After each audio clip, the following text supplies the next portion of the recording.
Hey, Dean here. I'm on the lower Provo today. It's late February. There's snow on the ground and chill in the air.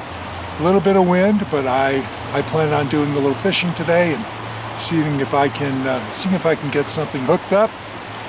But before I do that, I had the opportunity to visit with Mickey Anderson over at Fish Tech Fly Shop in Salt Lake. A lot of people here are familiar with Mickey.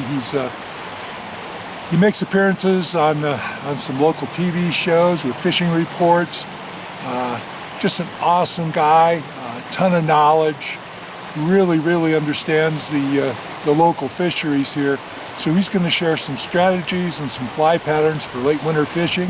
So I want to say thanks to Mickey, and I'll put him on now. When he's done, kind of see how my trip went today, and then I'll wrap it up and let you know what was working for me. Anyway, here's Mickey. Enjoy. Hey, this is Dean here. I've got Mickey Anderson from Fish Tech Fly Shop and General Fishing Outfitters here in Salt Lake Valley. Really happy to have Mickey on. He's a pretty well-known authority of fishing here in Utah, so I'm going to turn a little time over to him and talk about late winter fishing strategies and fly patterns. Mickey? Yeah, what I don't know and make up. So in the winter, everybody knows about midges, but there are keys to how you're going to fish your midges. So the first is the nymphs. They're going to work all day long, and something as simple as a zebra midge just always works. When they start rising, though, this is where you got to start paying attention. If you see a fin, either from dorsal fin or tail fin, they're taking emergers. They're not taking dries. You're going to be just stumped one day throwing your dries, and they're hitting either just under the surface or right in the film. You want to use a little emerger pattern like this guy. When they do start taking the dries, now you got to figure it out. The trick, or my key, in doing that is putting on a piece of fluorocarbon for your dry fly tippet. Now the advantage of fluorocarbon is it sinks. Why that's important is it's not going to cast a shadow all the way to your fly. If you use regular nylon, it sits in the surface film and it's got a dotted line all the way to your fly, makes your fly look this big. Use a little piece of fluorocarbon on your dry fly, it'll hide your tippet. And the pattern, some days it makes a difference, some days it doesn't. If you want to hang a little fly underneath it, you need something with a little bit of float to it, like some of the foam-bodied mother shuckers or something with a little more hackle. Now the best part about dry fly fishing is when you see these explosive rises. When you see that, they're on a cluster, especially in like a back eddy. These fish are going to sit there, the adults will swirl around, they'll get into a big glob, and these fish take a mouthful at a time. When that happens, use a big fly like this, and sometimes even just a big stimmy will work, something big. Now that's all the surface, that's midge fishing. Everybody knows about midge fishing. The thing that's overlooked is what's underneath this time of year, and if you think about it, there's a lot of big stuff. Stoneflies are halfway grown, they're almost ready to come out. Green drakes, caddis, they're big, they're this big.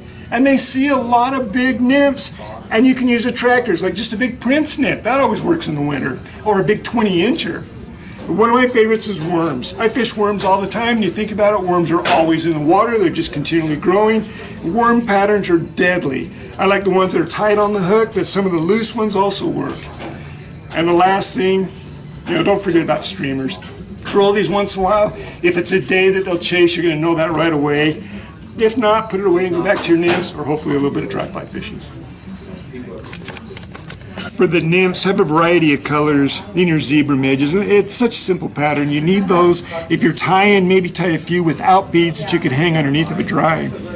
When they're on emergers, patterns like this can work well. When they come up out of their shuck, they come straight out, lift straight off the water, and then the legs pop out. So generally the emerger patterns are going to have some soft stuff up around the front or a little bit of foam, and these will hang right in the film. For the adults, holy cow, there's so many different ones to choose from. I like something with a slender profile, really small like these. I can't tell you why they'll hit one over the other, but you do need a few different colors. Maybe it's the way the sun's shining through them. And the clusters, this is the fun stuff, because you can see this stuff. And a cluster's not a bad fly to have as your finding fly. If you have one of these tied on your little teeny dry or your emerger, this will help you find where it is, and they still might hit it. So the clusters are a lot of fun. The underwater world, this is my favorite. I still fish more big stuff in the winter. Big worms. Worms have got to be my favorite. I fish those all over the place. Favorite's this little UV1. It just seems to work. And then when you think about it, the stones are at least halfway grown. If you like the rubber lake patterns, they're a simple pattern, they work. The attractors like a prince nymph always works. So just throw something big like this, or the 20-incher, which is a big peacock stonefly pattern.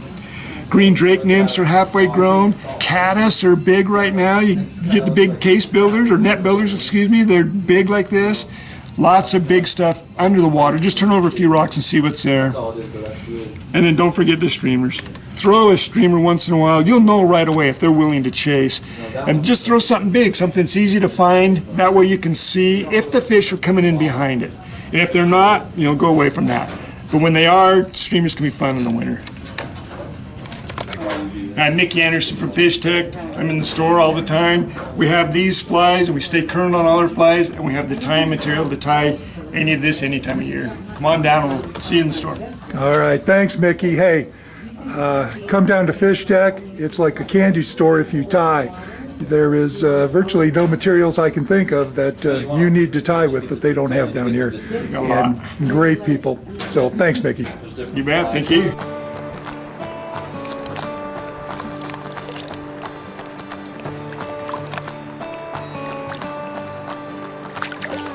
Fishing along today on the Provo and trying some of the flies Mickey Anderson mentioned. I have a San Juan worm on here and a little beadless zebra midge. Picked this rainbow up on a zebra midge. It's a nice fish. It's not huge, probably 12 inches, but it's fat and really a pretty rainbow.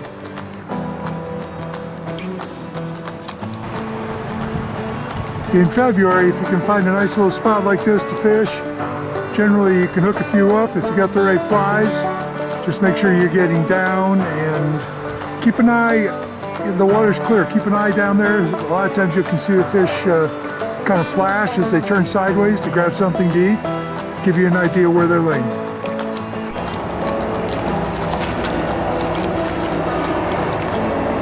Picked up a pretty nice fish here. Been working this one little run here, and I have hooked up a bunch, but they've all been popping off. I've got some fairly small hooks on. It's kind of interesting. I've been kind of sitting back from this little hole and watching the fish, and you can see them on the bottom, you can see them feeding, so it's just a matter of trying to drift it into them with something that they like and making sure you get the depth right. Looks like a brown. I'm going to let him go and go from here. Here's a smaller fish I picked up, but picked him up on a little egg pattern and wasn't really counting on the egg pattern to catch many fish. So I'm looking at the egg pattern more just to grab their attention. So I picked him up on a little yellow egg, using it more just to grab their attention for the smaller midge patterns below it, but just never know what's going to happen. Here's that little zebra midge that was working pretty well on the Provo. Just imitates a little midge larva. Not much to it, no bead on this one, just a head made of black thread. The wire on it's just a brown, small brown wire for ribbing. Simple fly, size 20. Just the kind of thing they seem to see this all year long as far as midges in the water, and it's effective all year round, but especially in the winter. They key into these midges, and I think that's a big part of their diet. So there it is, size 20. Good luck with it. Hey, just wrapping it up from the Provo. Had a great couple hours of fishing. Hooked up a couple nice fish. Picked them up on nymphs. The little zebra midge I'll put on this video seemed to be the best fly. I actually had two middle of the day fishing days. One was cloudy and one was sunny that I'll put on this video. Caught fish both days. Didn't exactly set any records for catch ratios, but picked up several fish each day, so that's always good. In February, you never know quite what you can run into. Did have a few fish rising today. It was windy, so it made it a little tough, but the rises were really sporadic. They were picking up some midges. I did my best to hook one, but to no avail. The nymphing seemed to be where it was at for me today.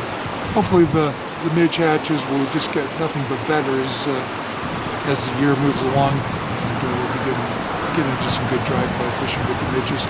Midges can be really frustrating to fish. I don't know what advice to give you except to have a couple different patterns. Good luck. When all else fails, throw on a Griffith net and hope for the best. Hey, if you haven't subscribed, hit subscribe. And thanks for watching. See you on the next one.